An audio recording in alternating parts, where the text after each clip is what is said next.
Before we get into the video, I want to let you guys know about my Discord server. It is linked in the description below. If you love college basketball, if you love talking shop about college basketball, conference tournaments, NCAA tournament, off-season stuff in there, make sure you join the Discord server. There's over 200 members in there right now. I'll pop in a couple of times and talk some shop and just talk with people. Make sure you click that link in the description to join the Discord server. And now let's get into the video.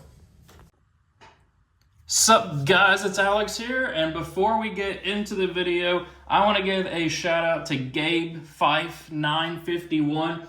He commented Noti Gang on my last video. If you want a chance for a shout out in the next video, comment Noti Gang down in the comments section, hit that subscribe button, turn those post notifications on, and like the video for a chance for a shout out in the next video. So now, thinking through the bracketology, it is finally March. It is March 1st, as you guys can see here on the Joe Lunardi update, and obviously by the title of the video, when it's coming out, when you're watching this, we are finally here. Play those trumpets from the CBS sound. Oh my gosh, I am so excited. We are, about just over 2 weeks away from Selection Sunday. We're about 3 weeks away from the actual tournament itself. We are so close, about a week away from conference tournaments starting to tip off. The fever is here. The madness is here. Man, I am so excited. It's been an absolutely crazy season. I saw a statistic on ESPN today about top 25 teams and kind of their win percentage, and how this, since they started kind of tracking the statistic back in 2009, this is the third lowest win percentage for AP top 25 teams. So if you're ranked in the top 25 of the poll, you've only won about 70% of your games this year, which is the third lowest since they started tracking it. That just means that we might have some craziness here in March. I think there's going to be a lot of mid-majors, a lot of kind of the middling majors per se, that could make some noise in the NCAA tournament. See a huge run by random teams. I mean, heck, last year we had 9-seed Florida Atlantic in the Final Four. We had San Diego State, I can't remember if they were a 4 or 5 seed, but they made the national championship game. Obviously, Connecticut as a 4 seed last year, I believe, winning the national championship. Just an absolutely crazy March Madness last year. Hopefully we get another one similar to this year. But taking a look here at the bracket watch, we have top overall seed Purdue. We'll see if they end up winning. Guard play is huge for the NCAA tournament. You could say maybe that's why Purdue has lost to double-digit seeds in the last 3 tournaments. But we'll see what happens. They'll have basically back-to-back player of the year, Zach Edey right there. We'll kind of see what ends up happening with Purdue in the NCAA tournament. I mean, they should probably win the national championship, just thinking about them. But here on kind of the bubble, we had the first team out of Villanova, last team in of Providence. I want to say those two teams play either this weekend or maybe before the season comes to an end. That will be a huge kind of bubble elimination game. I mean, credit to Providence since they lost Bryce Hopkins. A lot of people, myself included, kind of wrote them off this season. But here they are right on square on the bubble. We'll kind of see what ends up happening with the Big East tournament, with the way things kind of come to a close. But taking a look here at the bubble, I mean, last 4 buys, the big name there is Florida Atlantic. They made the Final Four last year. We're in the top 10 in the AP poll this year, but they just have not been playing very well this year. They've kind of come back to earth. Really, I think last 4 buys are really kind of where they should be. I mean, I think people got super hyped. I mean, myself included. They beat Arizona earlier in the season, so you got to give them credit for that. But now they're kind of where they were last year, around the 9-10 seed line. Then the other last 4 buys are Nevada, Wake Forest, and Virginia. Last 4 in are New Mexico, Gonzaga, a team that might not make the tournament for the first time in like 25 years. I think the last time they missed was like 1999 or something like that. Then we have Seton Hall and Providence. First 4 out are Villanova, Utah, Colorado, and St. John's. So 2 Big East teams and 2 Pac-12 teams in there. And then the next 4 out are Texas A&M, Iowa, Ole Miss, and Kansas State. So a lot of kind of power names here on this bubble. We'll kind of see what happens. I mean, you can think of teams like Miami and Memphis that are probably right outside the tournament bubble as well. Some very interesting movements that are going to happen over the course of the conference tournaments coming up and over these last couple of games for college basketball. But taking a look here at the movement since the last bracketology that we looked at, we have Colorado down to a 9 seed, Kansas down to the 3 line after losing at home to BYU, which one thing I do want to focus on Kansas real quick. They did lose Kevin McCullough, their one of I think he was a preseason All-American, definitely one of the best players in the nation. I think they lost him for the rest of the season. I don't think he'll be coming back, so keep that in mind when you're filling out your brackets. Boise State up to a 7, Appalachian State up to a 12, Kentucky up to a 4. Then we have Baylor up to a 3, Florida down to a 7, and Florida Atlantic down to a 10. We kind of already talked about them a little bit. Then scrolling on down to the South and the West, we have Illinois down to a 5. Over in the West, Northwestern up to an 8, TCU down to a 9, BYU up to a 5 after that win against Kansas, Akron down to a 14, New Mexico down to an 11, and then Iowa State up to the 2 line. And one thing before we get into the actual bracket, I have a bone to pick with BYU. I have lost 2 parlays, almost $1,200 over the last couple of weekends. I had BYU. All they had to do was win on the road against Oklahoma State, who's not even close to the tournament picture. Of course they lose by 10. But then earlier this week, I needed Kansas just to win. Kansas money line in a parlay, and of course BYU has to go on the road and beat Kansas, so BYU is on the crap list for me. That's just a bone to pick. But anyway, every time that I do one of these bracketology videos, and I've been getting a lot of comments down below about where you can find this bracket, so here at about 6 minutes in the video, you need to go to vertex42.com. It's a website there, and they have different kind of Excel files, but one of those Excel files is a bracket. And then you download that bracket, you fill in the teams based off of whatever bracketology you're looking at or tournament, whatever the case may be, and it's kind of set up to where you can pick a team and just carry them forward. So that's what I've been doing for these brackets. Hopefully you're watching at this point in the video and not just skipping to the end and then asking the question, but that's how you do it. So if you guys are new to the channel too, I know the last video that I did got a ton more views than usual for the bracketologies. It hit over 5K views. I'd be very surprised if this one did, but I mean, hopefully we hit over 5,000 views.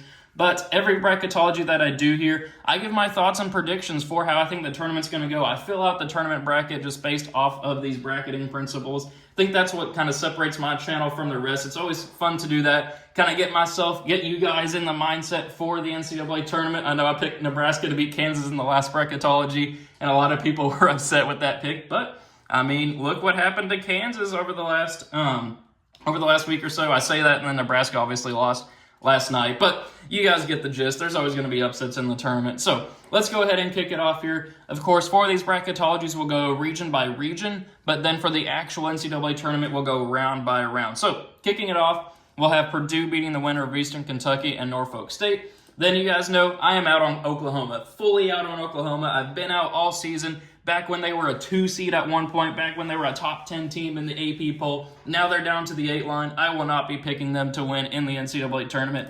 We're having Colorado State pulling off the upset. Then we'll have Clemson here moving on against Richmond. I think Richmond could be a fun team in the tournament, but Clemson just has a lot of quality wins. I think this might be a season that they can move pretty far in the tournament. Then we'll have Auburn beating Louisiana Tech. If I can pick Auburn, there we go. South Carolina, I think will hang on against Gonzaga, who I think will beat Providence. South Carolina hung on the road against Texas A&M. I think that team is looking pretty good. Then we're going to go with Kansas here, moving on past Cornell. Wake Forest pulling off the 10-7 slight upset over Boise State. I really wanted to pick Boise State there, but Wake Forest has been getting some quality wins lately. Obviously, they just beat Duke. And I want to say, I'm pretty sure they beat North Carolina. Maybe I'm wrong on that part, but I got Wake Forest pulling off the upset there, and then Marquette moving on past Oakland. Then for a spot in the Sweet 16, Purdue will they will destroy Colorado State there to advance to the Sweet 16. Then we're going to go with Auburn with Bruce Pearl's squad moving on to the Sweet 16 over Clemson. South Carolina, nope, I can't do it. I got Kansas moving on. I really wanted to pick the upset there, but I got South Carolina moving forward. Or South Carolina fall into Kansas. I'm all over the place right now. But then we'll have Marquette moving on against against Wake Forest. Then for a spot in the Elite Eight, we're going to do it. We're pulling off the upset here. We're going with Auburn, the physical play, the guard play. I know they just lost to Kentucky and Tennessee, but I think Purdue is right for the upset. I think Auburn can pull it off there and advance on to the Elite Eight, where they will face Marquette, the Golden Eagles. But then Auburn will fall to Marquette, and Marquette will advance on to the Final Four. I just like their guard play. Tyler Kolek is one of the best teams in the nation. This team is turning it on lately. I want to say they're on like an 8-game winning streak or something like that. No, it wouldn't be 8-game because they got destroyed by UConn a couple of weekends ago. But you guys get the gist. Marquette advances on out of this region. So I'm going to go to the top right here. Connecticut will move on past Merrimack. Michigan State pulls off the slight 9/8 upset over Texas. Washington State survived a bad potential loss last night at home against USC. Came back to win that game. They're down by double digits at one point. Kentucky will move on against Vermont. Then I'm going to go with an upset pick here and go with Kareem Abdul-Jabbar. If you guys know, there's a white center for Indiana State who's been being called Kareem Abdul-Jabbar on college basketball Twitter. It is hilarious. I think that they can pull off the upset there, 11/6. Then we're going to go with a 14/3 seed upset. High Point, the 14 seed, upsetting 3 seed Baylor. I think that High Point is a team that people need to watch out for. That could be a classic 13 or 14 seed upset. I got them. I think they have only lost 3 games the entire season, something like that. Why not have them pull off an upset there and have an 11/14 seed here in the second round? So then we're going to have Florida advancing on past Florida Atlantic, and then North Carolina moving on past the Fighting Toothpaste of Colgate. Then for a spot in the Sweet 16, we got UConn moving on past Michigan State. Kentucky advancing on past Washington State. Why not have some fun here and have High Point advancing on to the Sweet 16 as a 14 seed, and then North Carolina advancing on past Florida. Then for a spot in the Elite Eight, rematch of the 2011 National Championship game, I believe. Maybe it was 2014. I can't remember it off the top of my head. I think it was actually 2014. But UConn and Kentucky, 2 teams that are playing very good basketball right now. I'm actually going to go with the guard play of Kentucky with potential top 3 pick Rob Dillingham. I think they could pull off the upset there against UConn. We'll kind of see what ends up happening there. The defending national champions, I go back and forth about kind of UConn and their potential for this year. Obviously, they're a number 1 seed for a reason. But I have Kentucky pulling it off with their guard play, where they will face North Carolina, who ends High Point's Cinderella run there, which sets up a blue blood battle here. The BBB, Kentucky versus North Carolina. Kentucky beat North Carolina earlier in the season. I think it's going to happen again. I got Kentucky advancing on as the 4 seed out to the Final Four. Maybe it's because I'm a homer. Maybe it's because Kentucky's guards have been playing better. Maybe it's because they're finally in the top 20 in defensive efficiency over the last 3 weeks or something like that, which was their biggest kind of pain point. I got them advancing on here. So then the final region here, or not final region, the bottom right region, Houston advances on past South Dakota State. Then we're going to go with Nebraska pulling off the slight 9/8 upset over Mississippi State. That one would be a fun game to watch. I think both those teams have upset potential, but I think Nebraska would win that one. Then we're going to go with 12 seed McNeese. McNeese is one of my favorite kind of mid-major potential upset bids. They're a fun team to watch. They're a good team that plays. I think they've only lost 5 or 6 games this season. Keep your eye out for McNeese. I've been saying it all season long. Then we got Duke moving on past Samford. Then we're going to go with South Florida pulling off the 11/6 upset over Dayton. Creighton beating Charleston.